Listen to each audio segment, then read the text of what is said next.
బయటికి వస్తున్నాను.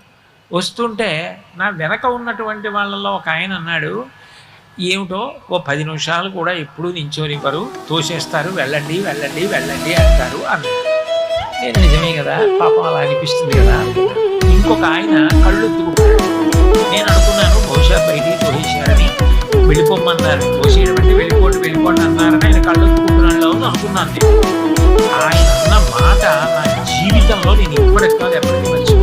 ఆయన అన్నాడు, ఎప్పటి నుంచి నించున్నాడు, కింద నించుంటే నాలాంటి వాళ్ళు కనపడరని ఆ పద్మపీఠం మీద కాలు కదపకుండా అలాగే నించున్నాడు కదా, నించుని నించుని నించుని నించుని కాళ్ళు నొప్పెట్టవా స్వామి, ఒక్క 10 నిమిషాలు నీ కాళ్ళు కొట్టే అనుగ్రహం ఇవ్వవయ్యా, ఎంత నిలబడ్డావయ్యా మా కోసం, నిలబడి మమ్మల్ని చూస్తూ అలా ఉండిపోయావా, మేము కనపడలేదు అంటామేమోనని మా కోసం